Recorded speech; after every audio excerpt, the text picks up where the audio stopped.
The concrete didn't just shake, it roared. When three ruthless thugs cornered a terrified flower girl on a crowded city sidewalk, the bystanders simply looked away in cowardly silence.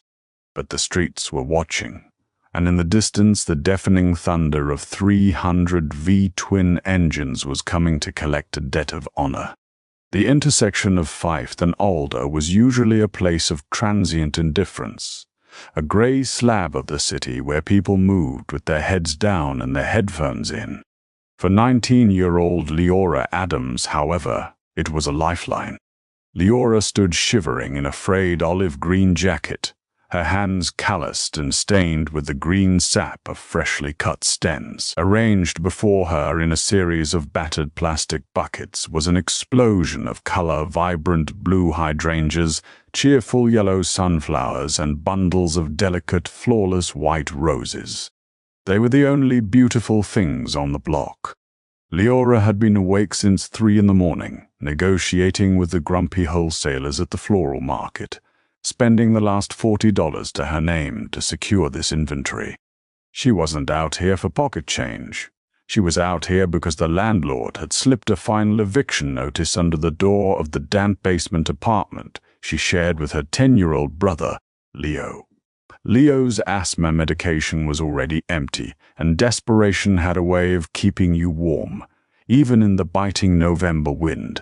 "Fresh roses, sunflowers to brighten your desk," Leora called out, her voice sweet but trembling slightly against the roar of passing buses and the indifference of the morning rush hour. A few businessmen in tailored suits hurried past, their eyes deliberately averting hers. A woman in a cashmere coat clutched her purse a little tighter as she navigated around Leora's makeshift stand. The isolation of being invisible in a crowd of thousands weighed heavily on Leora's shoulders. But she smiled through it. She had to. Then the shadows fell over her. They didn't just walk down the street. They claimed it. Dexter Hayes, a notorious local enforcer for a small-time syndicate that ran the neighborhood's darker trades, swaggered toward her. Dexter was a man who enjoyed the fear he inspired. He wore a cheap leather jacket over a stained white t-shirt, his neck thick and tattooed with crude ink. Flanking him were his two shadows, Rick and Tommy, heavy-set brutes with dead eyes and restless hands. They were the kind of men who fed on vulnerability. Well, Dexter sneered, his voice a gravelly rasp that immediately made the hairs on the back of Leora's neck stand up. He stopped right in front of her buckets, his heavy steel-toed boot resting precariously close to a bucket of fragile daisies. "Looks like we got a new business opening up in my district. Nobody told me we were getting a garden." Leora instinctively took a half-step back, her heart hammering against her ribs like a trapped bird. I'm just selling some flowers, sir. I'll be gone by the afternoon." Rick chuckled, a wet, ugly sound, while Tommy cracked his knuckles, scanning the pedestrians who were already giving them a wide berth. The great tragedy of the city was unfolding. People were watching. People saw the danger, but everyone quickened their pace. No one was going to intervene. "Just selling flowers," Dexter mocked, leaning in close. The smell of stale beer, cheap tobacco, and unwashed clothes washed over Leora, making her stomach churn. "That's a beautiful entrepreneurial spirit, kid. But out here on the pavement, there are overhead costs. City taxes, and then there's the Dexter tax. You gotta pay rent to stand on my concrete."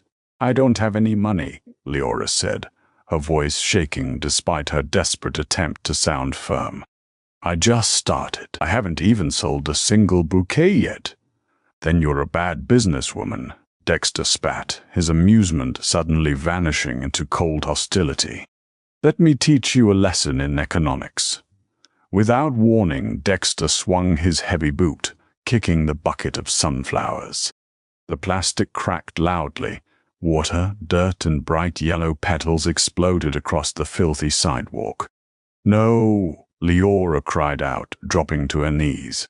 She frantically tried to gather the bruised flowers, the icy water soaking instantly through the knees of her worn jeans. "Please, stop. That's all I have." "It ain't all you have," Tommy grunted, stepping forward and intentionally crushing a bundle of white roses beneath his heel. The delicate petals turned to a dirty, pulpy mess against the asphalt. Tears finally breached Leora's defenses, spilling hot down her freezing cheek. She looked up, her eyes pleading with the passing crowd. A man in a trench coat made brief eye contact with her, saw Dexter's murderous glare, and quickly looked down at his phone, hurrying away. She was entirely alone. Dexter crouched down, his face inches from hers. He reached out, his thick, dirty fingers clamping around her slender wrist with the force of a vise. Leora gasped in pain, trying to pull back, but his grip was unyielding. "Listen to me, you little brat," Dexter hissed, the malice in his eyes absolute. "You don't sell on this block without paying me $50 a day. Since you ain't got the cash, I'm taking the rest of this trash, and you're gonna empty your pockets. If you ever show your face." He didn't get to finish his sentence. It started not as a sound but as a sensation. Before the noise reached them, Leora felt a strange, rhythmic vibration traveling through the cold concrete beneath her soaked knees. It was a low, guttural pulse that seemed to resonate in the marrow of her bones. A few pebbles near the crushed sunflowers began to dance on the pavement. Dexter paused, his grip on Leora's wrist loosening just a fraction as a frown creased his forehead. He looked down the avenue, annoyed by the interruption. Rick and Tommy turned, squinting through the hazy morning light. Then came the sound. It was a deep, synchronized roar, like a mechanical thunderstorm rolling rapidly through the city's concrete canyons. The sheer volume of it bounced off the glass skyscrapers, multiplying and echoing until it drowned out the sirens, the buses, the entire frenetic heartbeat of the metropolis. At the end of the block, the morning traffic suddenly parted, scrambling desperately to the sides of the street like minnows fleeing a leviathan. Around the corner of Fifth Avenue poured a tidal wave of chrome, black leather, and roaring exhaust pipes. It wasn't a dozen motorcycles. It wasn't 50. It was a mechanized army. 300 heavy, custom-built Harley-Davidsons flooded the boulevard, taking up all 4 lanes. The riders rode in tight, disciplined formation, an intimidating phalanx of steel. They wore heavy denim and black leather vests, and on their backs, emblazoned in red and white, was the winged death head. The Hells Angels had arrived. The sheer auditory assault was paralyzing. The lead riders didn't just cruise by. They abruptly slowed, their massive front tires angling aggressively toward the curve right where Dexter, his thugs, and Leora were standing. Behind them, the endless column of bikers followed suit, effectively barricading the entire intersection.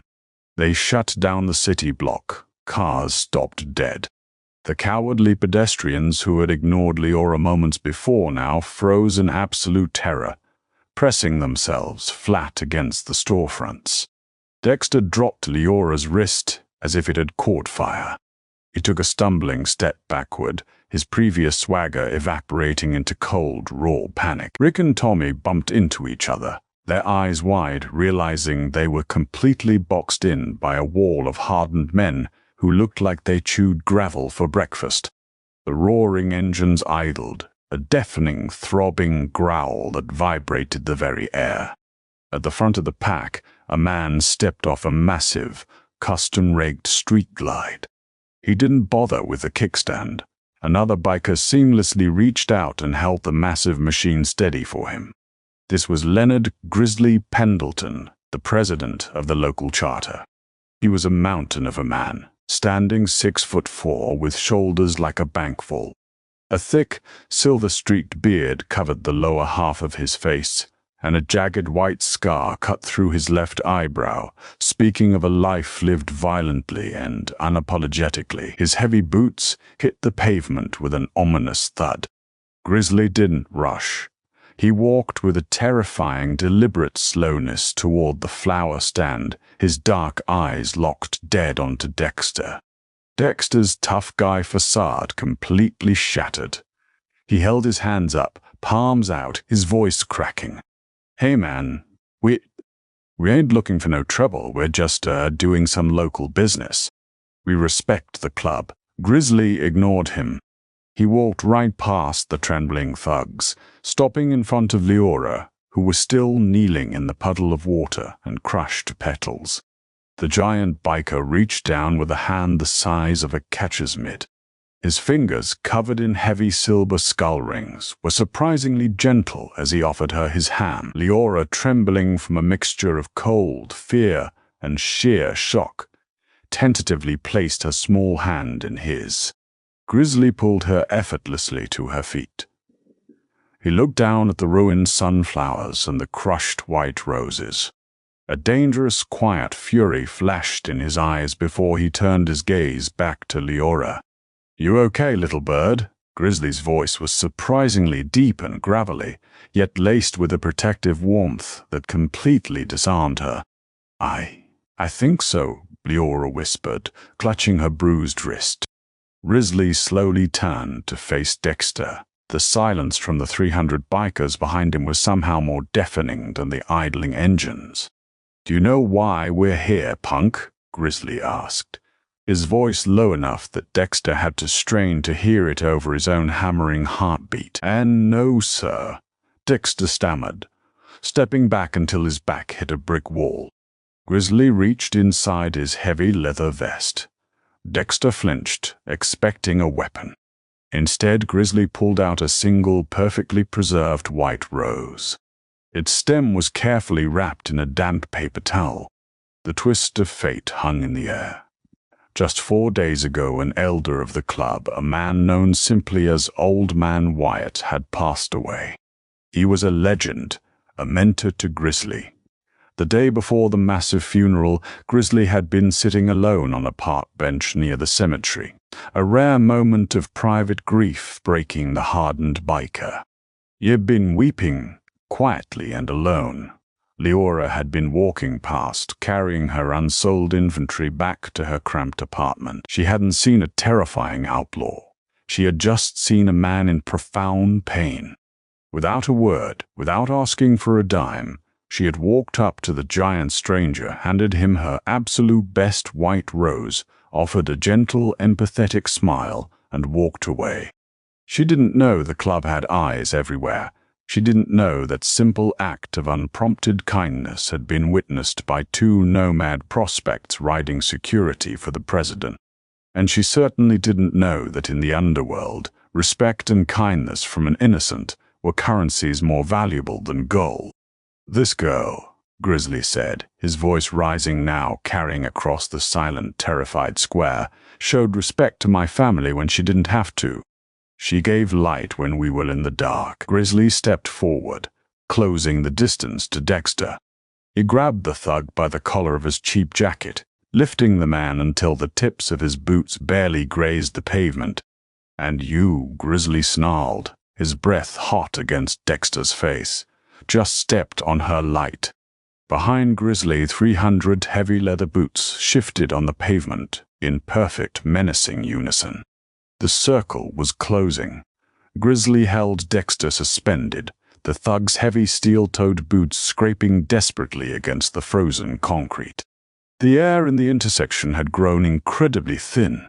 The 300 Hells Angels formed a massive, impenetrable wall of denim, leather, and chrome, effectively cutting off Fifth and Alder from the rest of the civilized world. To the terrified onlookers pressed against the glass windows of the nearby coffee shops, it looked like a scene ripped from a post-apocalyptic movie.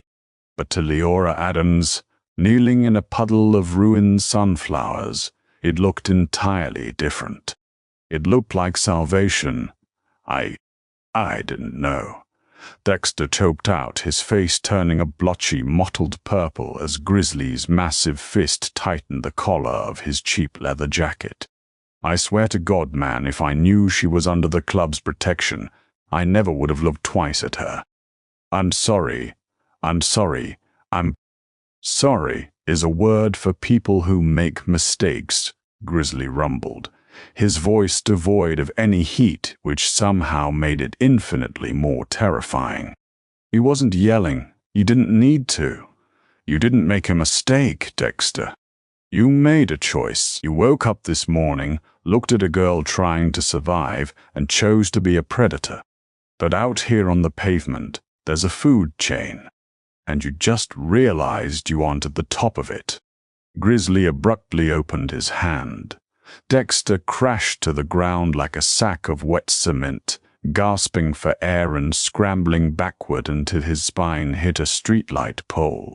Rick and Tommy, the two heavies who had been laughing just minutes ago, were now completely paralyzed, their eyes darting wildly for an escape route that didn't exist.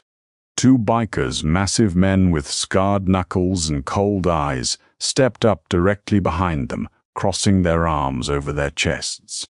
You talked about economics, Grizzly said, towering over the pathetic syndicate enforcer. You talked about the Dexter tax. Let's talk about the penalty for property damage. Empty your pockets. Dexter didn't hesitate. His trembling hands dove into his jeans, pulling out a crumpled wad of dirty $20 and $50 bills extortion money collected from the frightened bodegas and hot dog vendors down the avenue. He tossed it onto the concrete. The watch, too, Grizzly commanded. And the rings. Dexter frantically stripped off his flashy gold-plated watch and 3 sovereign rings, tossing them onto the pile. Grizzly didn't even look at the loot. He turned his gaze to Rick and Tommy. You too. Pockets.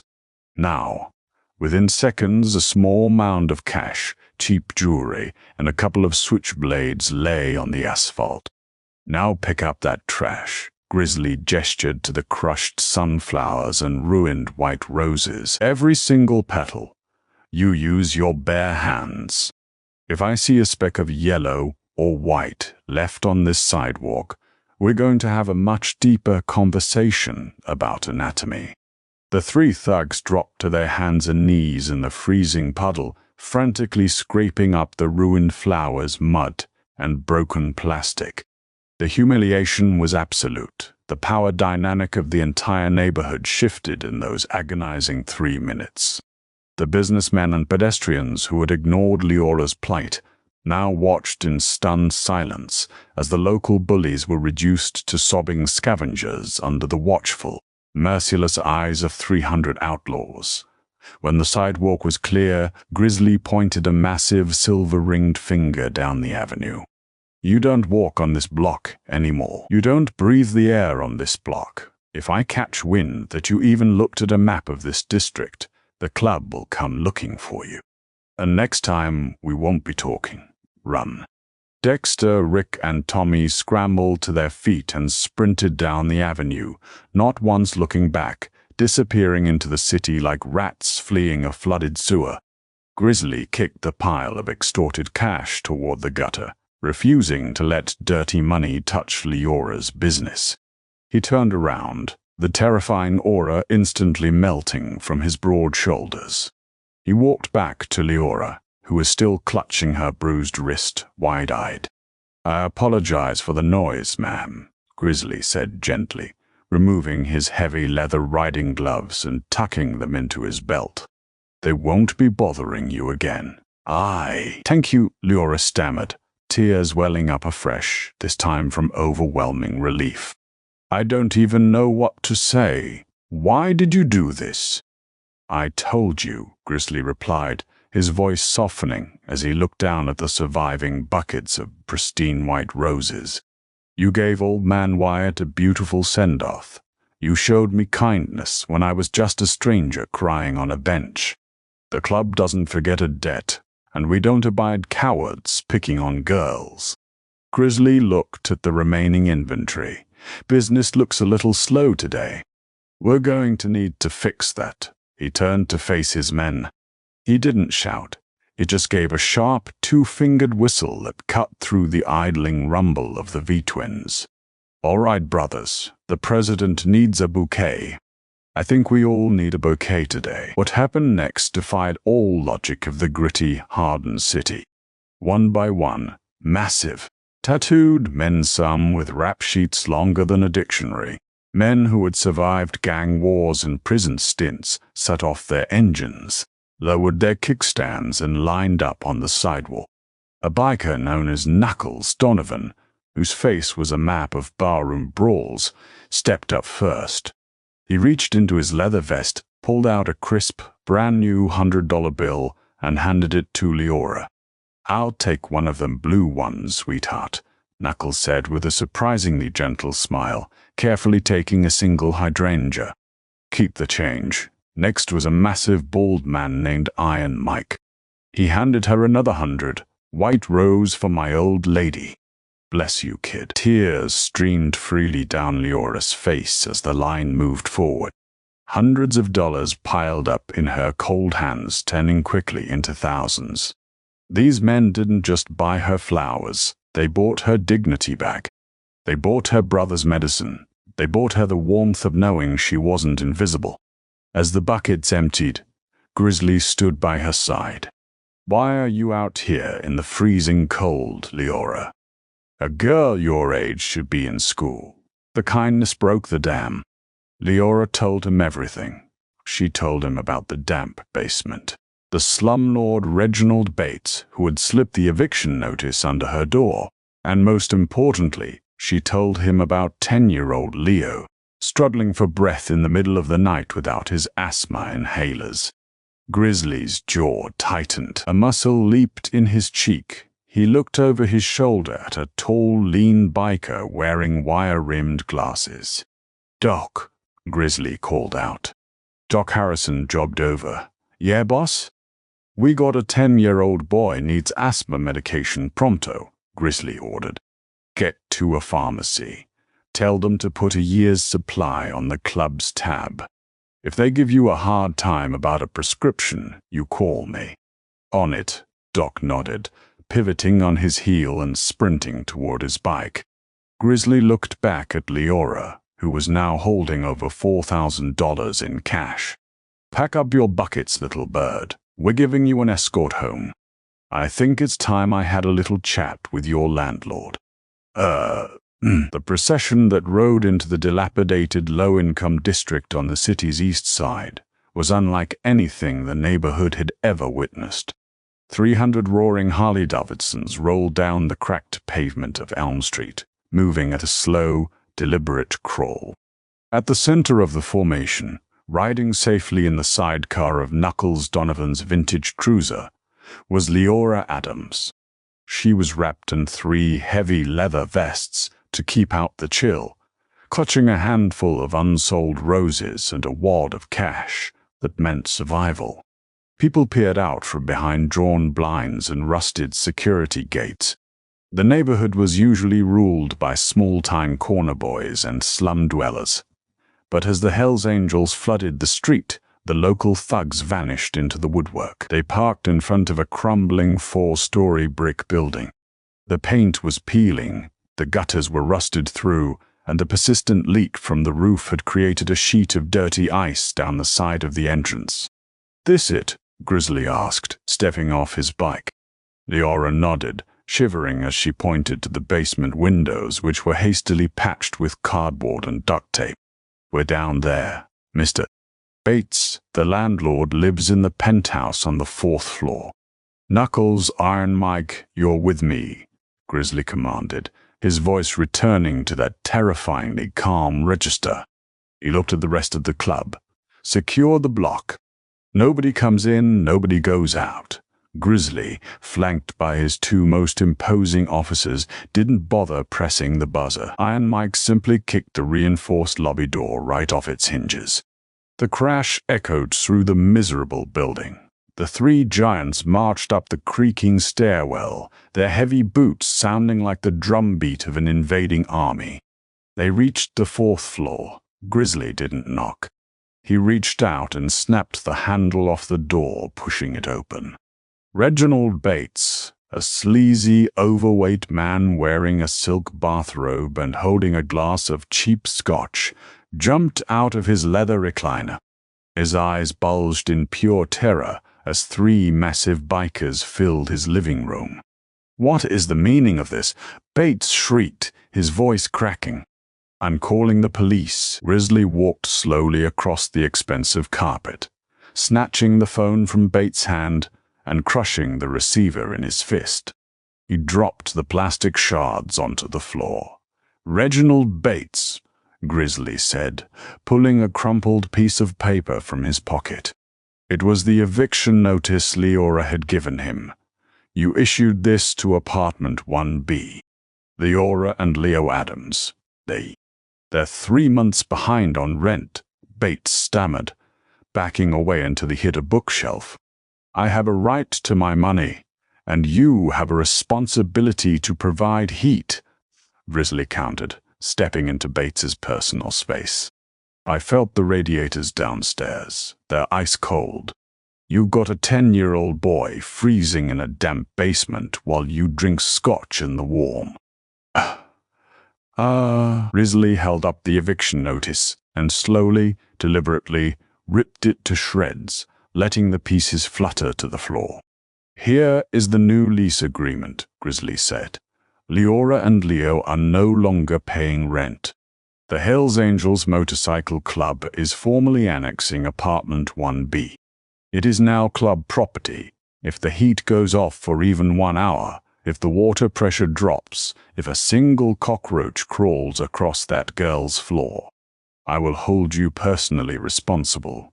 Do you understand what that means, Reginald?" Bates was trembling so violently he spilled his scotch. He nodded frantically. "Yes. Yes, I understand. I'll call the boiler company right now. It'll be 80 degrees down there by tonight, I swear." "Good man." Grizzly patted the terrified landlord heavily on the cheek. "We'll be checking in." Downstairs, the street had transformed. Doc Harrison had returned, not just with inhalers, but with bags of groceries, warm blankets, and a brand new space heater. When Leora carried the medicine into the freezing basement, her little brother Leo, wrapped in a thin sleeping bag and wheezing softly, sat up. When he saw his sister and the mountain of medicine, food, and the massive bearded men carrying boxes behind her, his eyes went wide. "Leora," Leo whispered, taking the inhaler. "Who are they?" Grizzly knelt down, the floorboards groaning under his weight, and offered the boy a surprisingly warm, grandfatherly smile. "We're your new security system, kid. Nobody is ever going to bother you or your sister again." The twist of fate was absolute. A local crime boss, Victor Viper Trenton Dexter's employer, heard about the humiliation of his men. The very next day, Victor gathered 30 of his toughest armed enforcers and marched down to 5th and Alder, intending to butcher the flower girl and send a message. But when Victor turned the corner, he stopped dead in his tracks. It wasn't 300 bikers waiting for him. It was 600.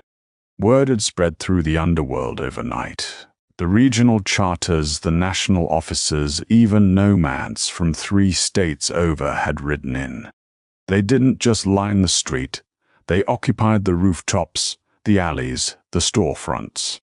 Grizzly sat on a fold-out chair right next to Leora's flower stand, casually polishing a heavy brass belt buckle. He looked up, locking eyes with Victor Trenton. Victor looked at the army of hardened killers waiting for a single nod from the president. He looked at his own 30 trembling men. Without a word, Victor Trenton turned around and walked away, surrendering the district forever. 6 months later, the corner of 5th and Alder looked entirely different. Leora wasn't standing on the freezing pavement anymore. She was inside a beautifully renovated corner storefront with large bay windows. The sign above the door painted in pristine white read, "Wyeth Roses." Leo was sitting behind the counter, breathing easily, doing his homework in a warm, safe room. And parked outside, taking up the entire front curb, was a permanent rotation of 3 custom Harley-Davidsons. The bikers inside were drinking coffee, laughing, and buying flowers for their wives. A single fart of unprompted kindness. A 20-cent white rose offered to a grieving giant in a cemetery had summoned an army. The streets of the city were cold, and the concrete was unforgiving. But Leora Adams had learned a fundamental truth. Sometimes, the most ferocious monsters in the dark are just angels waiting for a reason to ride. If this story of unexpected brotherhood and street justice gave you chills, you are not alone. Sometimes, true heroes don't wear capes. They wear heavy leather and ride V-twins. Hit that like button if you believe in karma. Share this video to spread the incredible power of a simple act of kindness. And subscribe to our channel for more real-life stories where the underdogs win big.